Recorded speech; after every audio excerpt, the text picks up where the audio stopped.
नमस्कार भाइयों। ये भाई जी पूछ रहे हैं कि सर एक बात बताइए, क्या ब्रह्मचर्य के अलावा ब्रह्मचर्य के साथ साथ कोई ऐसी आयुर्वेदिक औषधि बनी है इस ब्रह्मांड में जो ब्रह्मचर्य नाश से हुई सभी नुकसान की भरपाई कर दे।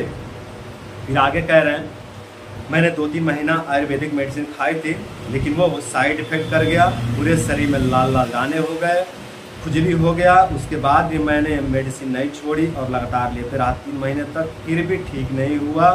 प्लीज़ सर इस पर एक वीडियो बनाइए। मतलब भाई जी पूछ रहे हैं कि क्या इस ब्रह्मांड में ऐसी कोई आयुर्वेदिक मेडिसिन बनी है जिसका सेवन भी करते रहें और साथ में हम ब्रह्मचर्य व्रत का पालन भी करते रहें और ब्रह्मचर्य नाश से हमारे शरीर की जो भी क्षति हुई है, जो भी नुकसान पहुंचा है, उसका भरपाई हो सके। क्या ऐसी कोई आयुर्वेदिक मेडिसिन बनी है? तो इसका उत्तर है कि हाँ। यदि आप अपने दोष तथा बल को ध्यान में रख करके मेडिसिन का सेवन करते हैं तो बहुत से औषधियाँ हैं, बहुत से मेडिसिन हैं आयुर्वेद में जो आपका हेल्प कर सकती हैं, आपका मदद कर सकती हैं। लेकिन उसके लिए आपको अपने दोष तथा बल को ध्यान में रखना होगा। मतलब आप देखिए कि आपके शरीर में वात, पित्त, कफ या त्रिदोष किस दोष का प्रकोप हुआ है, उसको देख करके आप चिकित्सा लीजिए, औषधि लीजिए, आपको उन औषधियों से मदद मिलेगा। और दूसरी बात कि आप अपने बल का ध्यान में रखें, आप अपने बल को देखें कि मेरी क्षमता कितनी है, उस क्षमता के अनुसार आप दवाइयों का सेवन करें। यदि आप अपने क्षमता को ध्यान में नहीं रखते हैं, यदि आप अपने दोषों को ध्यान में नहीं रखते हैं और कुछ भी उठा करके मार्केट से खाना शुरू कर देते हैं, तो उससे आपको फायदे की जगह पर नुकसान हो जाएगा। जैसा कि आपने यहाँ लिखा है कि आपको साइड इफेक्ट हो गया आयुर्वेदिक मेडिसिन से और आपको लाल लाल दाने हो गए और खुजली हो गया, फायदे जगह पर नुकसान हो गया, तो यही होगा, परिणाम यही आएंगे।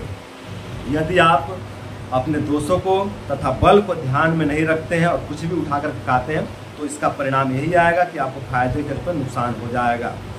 देखिए एक बात तो कन्फर्म है कि आपका क्षमता बहुत घट गया है ब्रह्मचर्य नाश के कारण, वीर्य नाश के कारण आपके शारीरिक तथा मानसिक क्षमता का नाश हो गया है। तो ये तो कन्फर्म है कि आपको हल्की हल्की दवाइयाँ लेना पड़ेगा, ये तो बात कन्फर्म हो गया है। लेकिन दोष कन्फर्म नहीं है, आपके शरीर में किस किस दोष का प्रकोप हुआ है ये कन्फर्म नहीं है। तो दोषों को समझने के लिए आप हमारा वीडियो देख सकते हैं, हमारे वीडियो से आपको बहुत मदद मिलेगा। हमने वात, पित्त, कफ, दोष जो है कि चारों के बारे में हमने वीडियो बनाए हैं, तो आप उन चारों वीडियो से देख सकते हैं और उन वीडियोस को देख करके आप सीख सकते हैं, समझ सकते हैं कि हमारे शरीर में किस दोष का प्रकोप हुआ है, उसके अकॉर्डिंग आप दवाइयों का चयन कर सकते हैं। और जो दवाइयों की बल की बात करें तो मैं यहाँ स्पष्ट कर दूँ कि आप हल्के हल्के दवाइयों का सेवन करें। जैसे आप त्रिफला का सेवन कर सकते हैं, आंवला का सेवन कर सकते हैं, आप जो है कि अनार का सेवन कर सकते हैं, आप अजवाइन का सेवन कर सकते हैं, चित्रकादी बटी का सेवन कर सकते हैं। इस तरह के हल्के हल्के दवाइयों का सेवन कीजिए। ज़्यादा महंगे महंगे बड़े बड़े दवाइयों के चक्कर में ना पड़े और बड़े बड़े डॉक्टरों के चक्कर में ना पड़े। आपको न हल्की हल्की दवाइयों से बहुत मदद मिलेगा। ये जो हल्की हल्की दवाइयाँ हैं, छोटी छोटी दवाइयाँ हैं जो बहुत सस्ती आ जाती है बाजार में, हम लोग को लगता है कि इनकी क्या ताकत होगी है, लेकिन ये अमृत के समान कार्य करती हैं। जब कोई व्यक्ति बहुत टूट जाता है, बहुत गिर जाता है तो उसके ऊपर छोटे छोटे दवाइयों का ही रोल होता है। महंगी महंगी दवाइयाँ, बड़ी बड़ी दवाइयाँ उसके ऊपर काम नहीं करती हैं। बड़े बड़े दवाइयों का, महंगी महंगी दवाइयों का उस व्यक्ति के ऊपर कोई रोल नहीं होता है, कोई एक्शन नहीं होता है, बल्कि उल्टा नुकसान हो जाता है। तो महंगी महंगी दवाइयों के चक्कर में ना पड़े, बड़े बड़े दवाइयों के चक्कर में ना पड़े। आप अपने दोस्तों को समझ लें हमारे वीडियोज़ को देख करके और हल्के हल्के दवाइयों का सेवन कीजिए दोस्तों को समझ करके, तो आपको बहुत मदद मिलेगा और आपके शरीर में जो भी समस्याएं आए हैं, जो भी रोग दोष आए हैं, जो भी कमजोरियां आए हैं, ये सभी रोग दोष, ये सभी कमजोरी, ये सभी समस्याएं धीरे धीरे पूरी तरह से खत्म हो जाएंगे। यदि आप बहुत कंफ्यूज हो रहे हैं, आपको समझ में नहीं आ रहा कि मैं क्या करूं, कैसे दोषों को पहचानूं, कैसे अपना इलाज करूं, कौन सी मेडिसिन लूं, अपने बल को कैसे समझूं, अपनी क्षमता को कैसे समझूं, इसको जो है कि लेकर के आप बहुत ज़्यादा कंफ्यूज हो गए हैं, तो आप अपने किसी नज़दीकी वैद्य से मिलें जो अच्छे वैद्य हों, जो आपके बल को, आपके दोषों को, आपके गुणों को समझ करके आपकी चिकित्सा कर सकें। किसी ऐसे वैद्य से मिल करके आप हल्के हल्के दवाइयों का सेवन कीजिए, आपको बहुत मदद मिलेगा।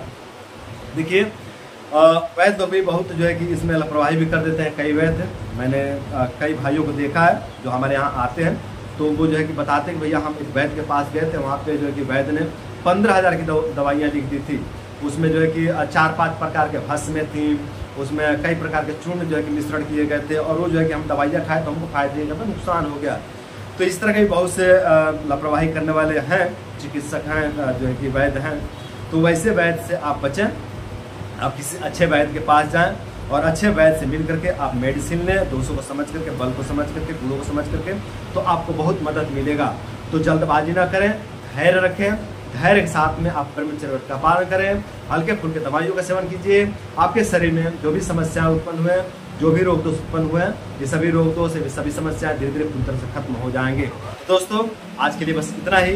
उम्मीद करता हूँ इस वीडियो से आप लोगों को बहुत कुछ सीखने को मिला होगा, और साथ ये भी उम्मीद करता हूँ इस वीडियो से सीख ले करके आप लोग सही ढंग से औषधियों का चयन करेंगे, और सही ढंग से औषधियों का चयन करके और ब्रह्मचर्य व्रत का पालन करके आप लोग अपने रोग दोष बीमारी कमजोरी को दूर करेंगे, और अपने रोग दोष बीमारी कमजोरी को दूर करके आप लोग अपने जीवन को सुंदर, सरल और सफल बनाएंगे। तो आज के लिए इतना ही।